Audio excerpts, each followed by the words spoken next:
پرویز مشرف پاکستان کا پہلا حکمران تھا جس کے دور میں پاکستان کی نظریاتی اساس، تہذیبی زندگی اور اخلاقی معیارات کو بدلنے کی پرزور کوشش کی گئی۔ پاکستان بننے کے ٹھیک 52 سال بعد برسر اقتدار آنے والا یہ فوجی ڈکٹیٹر ایک ایسے پاکستان کا خواب دیکھا کرتا تھا جس کی گلیوں بازاروں میں گھومتے اور اقتدار کے ایوانوں میں چہل قدمی کرتے ہوئے آپ کو ہرگز یہ محسوس نہ ہو سکے کہ آپ ایک ایسے ملک میں آ نکلے ہیں جہاں کے رہنے والوں نے 50 سال پہلے یہ ملک اس بنیاد پر حاصل کیا تھا کہ ایک باپ دادا کی اولاد ایک طرح کی طرز زندگی گزارنے والے اور بظاہر ایک طرح کی شکل و صورت اور شباہت رکھنے والے اس لیے اکٹھے نہیں رہ سکتے کیونکہ ان میں سے ایک نے کلمہ طیبہ پڑھ کر اسلام قبول کر لیا ہے۔ گنگا جمنی تہذیب کی ساری یکسانیت خاکستر ہو گئی تھی اور وارث شاہ کا پنجاب ایک رنگ، نسل اور زبان بولنے کے باوجود ایسا تقسیم ہوا تھا کہ ماتم کرنے کو امریتا پریتم اور اس کے گروہ کے لوگ ہی باقی رہ گئے تھے جن کی شکست ان کی حسیلی شاعری اور گفتگو سے عیاں تھی۔ آج آنکھاں وارث شاہ کی امریتا پریتم سے لے کر یہ داغ داغ اجالا، یہ شب گزیدہ سحر والے فیض تک سب کا دکھ اور کرب نمایاں تھا۔ پاکستان قومی ریاستوں کے جمگھٹے میں ایک ایسی واحد علامت کے طور پر روشن ہو چکا تھا جو کسی نسل، زبان، رنگ یا علاقے میں بسنے والے انسانوں کی نہیں بلکہ ایک مذہب اسلام کو ماننے والوں پر مشتمل تھی۔ یہی وجہ ہے کہ اس مملکت خداداد پاکستان کو اس کی اساس سے دور کرنے کی کوششیں پہلے دن سے شروع کر دی گئی تھیں۔ انگریز پاکستان کو 3 سیکولر، لبرل اور مغرب زدہ ادارے تحفے میں دے کر گیا تھا۔ پہلا سول بیوروکریسی، دوسرا تاج برطانیہ کے تحت منظم کردہ فوج اور تیسرا انگریز کے وفادار خاندانوں کی سیاسی اولاد۔ ان تینوں گروہوں نے پہلے 50 سال اپنی ایڑی چوٹی کا زور لگایا کہ اس ملک کو ایک ایسی قومی ریاست میں تبدیل کر دیا جائے جو آئینی طور پر تو مسلمان کہلائے لیکن اس کے سیاسی نظریات، رہن سہن، قوانین و نظام عدل اور اخلاقی معیارات سب سیکولر ہوں۔ ایک ایسی بوتل جس میں سراسر شراب ہو لیکن اس پر مشروب اسلامی کا لیبل لگایا ہوا ہو۔ عوام کی اکثریت کی اسلام سے بے پناہ محبت کی وجہ سے یہ لوگ کامیاب نہ ہو سکے۔ فوجی ڈکٹیٹر ایوب خان اور یحییٰ خان کے 13 سالہ دور میں پاکستانی معاشرے کو سیکولر بنانے کی کوشش ہوئی جس کے رد عمل میں پورے ملک میں قوم پرست تحریکیں منظم ہو گئیں۔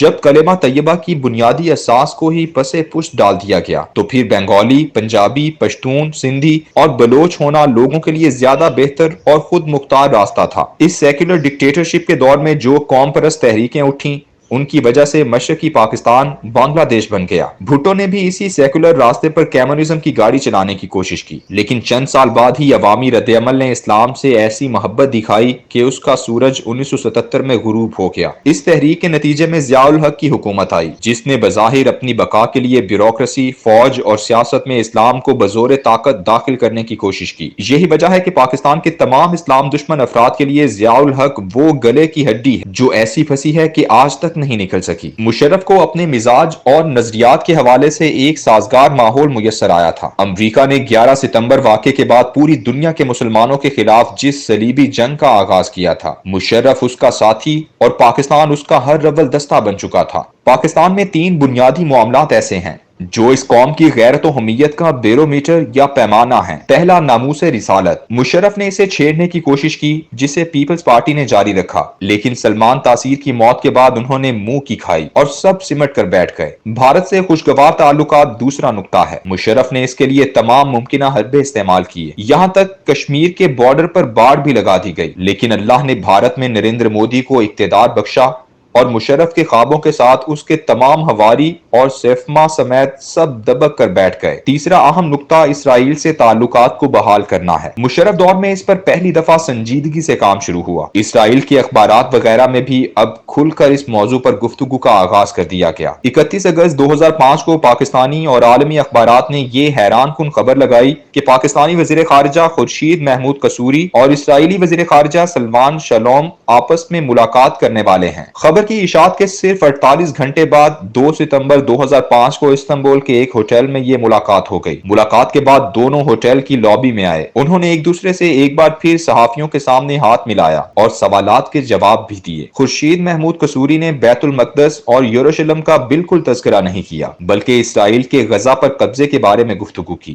اور کہا کہ ہم وہاں سے اسرائیل کی افواج کے انخلا پر گفتگو کریں گے۔ اس کے ساتھ ہی انہوں نے اسرائیل کی یہودی ریاست کے شانہ بشانہ فلسطینی ریاست کے امریکی تصور کا خوب چرچا کیا، جبکہ اسرائیلی وزیر خارجہ سلوان شالوم نے بغیر کسی لگی لپٹی رکھے سب سے پہلے یہ کہا، ہمارے یہ مذاکرات پاکستان کے اسرائیل کو تسلیم کرنے اور مکمل سفارتی تعلقات بحال کرنے کی جانب ایک قدم ہے، اور پاکستان کا اسرائیل کو تسلیم کرنا دیگر مسلم ممالک کے لیے بھی مددگار ثابت ہوگا تاکہ وہ ایک یہودی ریاست کے ساتھ تعلقات استوار کر سکیں۔ یہاں اس نے خاص طور پر یہودی ریاست کا لفظ استعمال کیا۔ اگلے دن اسرائیل کے تمام اخبارات میں یہ خبر شہ سرخیوں میں تھی۔ خورشید قصوری اور سلوان شالوم کی یہ ملاقات اچانک نہیں ہو گئی، اس کے پیچھے اسرائیل اور پاکستان میں کام کرنے والی پس پردہ قوتوں کی محنت شامل رہی۔ ان تمام کوششوں کا آغاز ضیاء الحق کے بعد شروع ہوا، اس سے پہلے کہ 40 سال پاکستان کی اسرائیل دشمن پالیسی کی علامت تھے۔ ڈیوڈ بن گوریان نے 14 مئی 1948 کو قیام اسرائیل کے بعد وزیر اعظم بنتے ہی قائد اعظم کو ایک ٹیلی گراف بھیجا تاکہ سفارتی تعلقات کا آغاز کیا جا سکے۔ قائد اعظم جو پہلے ہی اسرائیل کو یورپ کی ناجائز اولاد کہہ چکے تھے، انہوں نے نہ صرف یہ کہ کوئی جواب نہیں دیا، بلکہ عرب اسرائیل جنگ جو اسرائیلی قیام کے ساتھ ہی شروع ہو چکی تھی، پاکستان نے چیکو سلوواکیہ سے 2,50,000 بندوقیں خریدیں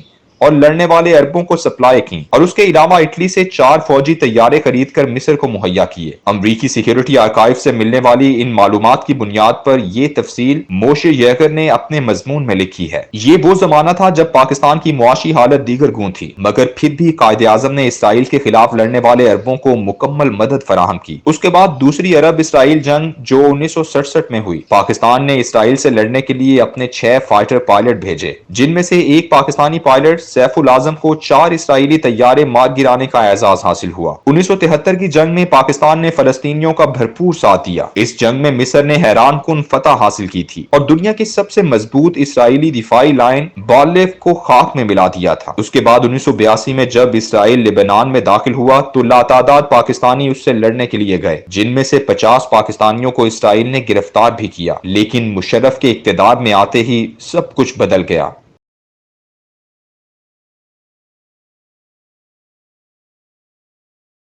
پاکستان کے سیکولر لبرل میڈیائی دانشور قیام اسرائیل سے لے کر اب تک اسرائیل کے حوالے سے لاتعداد سوالات پیش کرتے چلے آ رہے ہیں۔ ان سوالات میں شدت اس لابی کے سرپرست اعلیٰ پرویز مشرف کے دور میں آئی۔ یہ سوالات اور مباحث ایک عام اور سادہ لو دنیا دار شخص کو فوراً اپنے سحر میں جکڑ لیتے ہیں۔ اسرائیل کی وکالت کرتے وقت یہ لوگ ان مظلوم فلسطینیوں کا تذکرہ بالکل نہیں کرتے جو گزشتہ 70 سال سے دنیا بھر میں در بدر ہیں۔ اگر وہ اسرائیل رہ رہے ہیں تو ایسے جیسے ایک بہت بڑے جیل خانے میں قید ہوں۔ وہ روزانہ نہ صرف ذلت اور رسوائی جھیلتے ہیں بلکہ تشدد و اذیت اور قتل و غارت کا بھی سامنا کرتے ہیں۔ ہمارے سیکولر لبرل دانشور ویتنام کے عوام کی مظلومیت کا تذکرہ کرتے ہیں، جنوبی افریقہ کی نسل پرست حکومت کے عالمی مقاطع کو درست گردانتے ہیں اور نیلسن منڈیلا کو صدی کی اہم ترین شخصیت شمار کرتے ہیں، لیکن اسرائیل کی وکالت کرتے وقت ان کی زبانیں فلسطینیوں کے خون کی ارزانی پر گنگ ہو جاتی ہیں۔ سوالات اور مباحث یوں ہیں کہ کیا اسرائیل سے ہماری کوئی سرحدی یا علاقائی دشمنی ہے؟ کیا اس نے ہماری معاشی زندگی کو برباد کیا ہے؟ اس کا جھگڑا تو عربوں کے ساتھ ہے اور اس کے پڑوسی عربوں نے تو اسے تسلیم کر لیا ہے، پھر ہم کیوں جذباتی ہو رہے ہیں؟ اسرائیل سے اس خامخواہ کے جھگڑے کی وجہ سے امریکہ میں اسرائیلی لابی ہمارے خلاف ہو جاتی ہے اور ہماری پوزیشن کمزور ہو جاتی ہے۔ بعد ازاں ایسے فوائد بیان کرتے ہیں جیسے اسرائیل کو تسلیم کرنے کے بعد پاکستان فوراً معاشی ترقی کی سیڑھیاں اس تیزی سے پھلانگے گا کہ اس کی مثال نہیں ہوگی۔ اس ساری بحث کا اہم نقطہ جس پر گفتگو نہیں ہوتی وہ یہ ہے کہ اسرائیل ایک عام قومی ریاست نہیں جو نسل، زبان اور علاقے کی بنیاد پر قائم ہوئی ہو، بلکہ یہ ایک مذہبی ریاست ہے۔ اسرائیلی وزیر خارجہ سلوان شالوم نے جب 1 ستمبر 2005 کو پاکستانی وزیر خارجہ خورشید محمود قصوری کے ساتھ ترکی میں صحافیوں سے گفتگو کی تو اپنی اس شناخت کو دہراتے ہوئے اسرائیل کو ایک یہودی ریاست کہا۔ اسی طرح پاکستان بھی دنیا کے نقشے پر قائم ہونے والی واحد مذہبی ریاست ہے۔ دونوں کی خارجہ پالیسی عالمی حالات اور علاقائی تنازعات سے زیادہ اپنے اپنے مذاہب کے تابع ہے۔ یہی وجہ ہے کہ دونوں ممالک کے عوام اپنی خارجہ پالیسی اور دفاعی معاملات میں شدید جذباتی ہیں۔ یہودیوں کی یہ ریاست مغربی طاقتوں نے پوری دنیا کے یہودیوں کو بزور طاقت وہاں اکٹھا کر کے بنائی تھی۔ یہودی مذہبی اعتقاد کے مطابق یروشلم واپس آنا چاہتے تھے جہاں ایک دن ان کا مسیحا نازل ہوگا۔ اور وہاں سے پوری دنیا پر ایک عالمی حکومت قائم کرے گا۔ اسرائیل کا وجود خالصتاً ایک مذہبی مقصد کی تکمیل ہے۔ یہی وجہ ہے کہ وہ دنیا بھر سے اور خصوصاً مسلمانوں سے لڑائی کے لیے گزشتہ 70 سال سے مسلسل تیاریوں میں مصروف ہیں۔ اسی طرح پاکستان کا قیام بھی ایک مسلمان ملت کے طور پر ہوا ہے اور آئین بھی اس کو قرآن و سنت سے بغاوت کی اجازت نہیں دیتا۔ یہی وجہ ہے کہ پاکستانی خارجہ پالیسی بھی اسرائیل کی خارجہ پالیسی کی طرح مذہب کی تابع ہے۔ اس تناظر میں دونوں ملکوں کے تعلقات کو دیکھیں تو دنیا میں آباد یہودیوں کے بارے میں اللہ قرآن پاک میں مسلمانوں کو بار بار انتباہ کرتا ہے اور ان سے تعلقات رکھنے سے منع فرماتا ہے۔ اللہ تعالیٰ فرماتا ہے، اے ایمان والو، یہود و نصارہ کو دوست مت بناؤ، وہ صرف آپس میں ایک دوسرے کے دوست ہیں، اور تم میں جو کوئی ان سے دوستی رکھے گا تو وہ انہی میں سے ہے۔ ایک اور جگہ مسلمانوں کو مستقل اور شدید دشمنوں کے بارے میں آگاہ کرتا ہے، ضرور تم مسلمانوں کا سب سے زیادہ شدید دشمن یہودیوں اور مشرکوں کو پاؤ گے۔ ان دونوں صریح قرآنی احکامات کے بعد کسی بھی مسلمان ریاست کے لیے تھوڑی سی بھی گنجائش باقی نہیں رہتی کہ وہ اپنی خارجہ پالیسی اس کے برعکس مرتب کرے۔ عرب ریاستوں کے لیے تو سید الانبیاء صلی اللہ علیہ وآلہ وسلم کی یہ وصیت حرف آخر ہے۔ سیدنا عمر ابن خطاب رضی اللہ تعالیٰ عنہ سے روایت ہے کہ رسول اکرم صلی اللہ علیہ وآلہ وسلم نے فرمایا، اگر میں زندہ رہا تو انشاءاللہ جزیرہ عرب سے یہود و نصارہ کو نکال باہر کروں گا۔ اسی طرح موطا امام مالک رحمۃ اللہ علیہ کی یہ روایت کہ رسول اللہ صلی اللہ علیہ وآلہ وسلم نے فرمایا کہ عرب میں دو دین جمع نہیں ہوں گے۔ اس پر امام مالک نے لکھا ہے کہ اسی حدیث کی بنیاد پر حضرت عمر نے نجران اور فدق کی یہودیوں کو نکال دیا تھا۔ جزیرہ عرب کی سرحدوں کا بھی سنن ابی داؤد کی اس روایت میں تذکرہ ہے کہ جزیرۃ العرب یمن سے لے کر عراق کی سرحد اور سمندر تک ہے۔ اس کے علاوہ ایک عالمی معاہدہ ہے جو حضرت عمر رضی اللہ تعالیٰ عنہ اور بیت المقدس کے عیسائی حاکم کے درمیان ہوا تھا جب وہ بیت المقدس کی چابیاں دے رہا تھا۔ معاہدے میں لکھا ہے، ہم مسلمانوں کو یہ شہر اس شرط پر حوالے کر رہے ہیں کہ یہاں یہودیوں کو مستقل آباد ہونے کی اجازت نہیں ہوگی، وہ صرف زیارت کے لیے آ سکتے ہیں۔ ان تمام احکامات الہی کے بعد کسی عمومی مسلمان کے لیے اور خصوصاً جزیرہ عرب کے رہائشیوں کے لیے لازم ہے کہ وہ یہود سے تعلقات استوار نہ کریں، اور بحیثیت اسلامی ریاست پاکستان پر تو یہ لازم ہے کہ وہ اپنی وہ آئینی ذمہ داری پوری کرے کہ کوئی قانون قرآن و سنت کے منافی نہیں بن سکتا، اور خارجہ تعلقات بھی ایک قانون کے تحت ہی استوار کیے جاتے ہیں۔ اہم سوال یہ ہے کہ جب عرب ممالک اسرائیل سے تعلقات استوار کر رہے ہیں تو ہم کیوں نہ کریں؟ اس کا ایک ہی جواب ہے کہ اللہ کے احکامات کے انکار میں کسی کی پیروی لازم نہیں ہے۔ جن چند عرب ممالک نے اسرائیل سے تعلقات بنائے اس کا کوئی ایک فائدہ بھی نہیں گنوایا جا سکتا، الٹا وہ تمام حکمران اپنی عوام کی نفرت کی زد میں آ چکے ہیں۔ اسرائیل کو تسلیم کرنے میں تیزی گزشتہ چند سالوں میں اس وقت آئی جب یمن تنازع کے بعد سعودی عرب اور متحدہ عرب امارات نے ایران کو اپنے لیے خطرہ تصور کرتے ہوئے اسرائیل سے تعلقات بڑھانے کو اپنی بقا کا راستہ سمجھا۔ اس ضمن میں پاکستان کو آگے بڑھنے کے لیے کہا گیا تاکہ باقی ممالک اس کی مثال دے کر اپنی عوام کو مطمئن کر سکیں۔ نومبر 2020 میں عمران خان نے ایک ٹیلی ویژن انٹرویو میں کہا تھا کہ اس پر دوست ممالک کی طرف سے بہت زیادہ دباؤ ڈالا جا رہا ہے کہ وہ صہیونی ریاست کو تسلیم کر لے، لیکن پاکستان کبھی بھی اس صہیونی ریاست کو تسلیم نہیں کرے گا جب تک مسلمانوں کے ساتھ ایک منصفانہ فیصلہ نہیں ہو جاتا۔ ساتھ ہی یہ بھی کہا کہ اس دباؤ سے آزاد ہونے کے لیے ہمیں اپنے پاؤں پر کھڑا ہونا ہوگا۔ اس انکار کے بعد ہی پاکستان سے اسٹیٹ بینک میں رکھے ہوئے 2 ارب ڈالر واپس منگوا لیے گئے تھے، اور گزشتہ دنوں مفتاح اسماعیل نے بھی کہا ہے کہ عرب ممالک ہماری مدد کو تیار ہیں مگر ان کی ایک شرط ہے، اور وہ اس شرط کو گول کر گیا۔ باخبر ذرائع کہتے ہیں کہ 4 بڑوں کی اس میٹنگ میں واحد عمران خان ہی تھے جنہوں نے انکار کیا، ورنہ باقی تینوں وہی دلائل دے رہے تھے جو سیکولر لبرل دانشور عموماً دیتے ہیں۔ یہودی دنیا بھر سے پورا آسائش زندگیاں چھوڑ کر اپنی مذہبی پیشگوئیوں کے مطابق مسلمانوں سے لڑنے کے لیے وہاں جمع ہوئے ہیں، اور رسول اکرم صلی اللہ علیہ وآلہ وسلم نے بھی پیشگوئی فرما دی ہے کہ قیامت قائم نہ ہوگی مگر یہ کہ اس سے پہلے مسلمان یہودیوں سے آخری مارکا لڑیں گے، پھر مسلمان ان کو قتل کرتے چلے جائیں گے، حتیٰ کہ یہودی اگر کسی پتھر یا کسی درخت کی آڑ میں چھپا ہوگا تو وہ پتھر اور درخت بولے گا،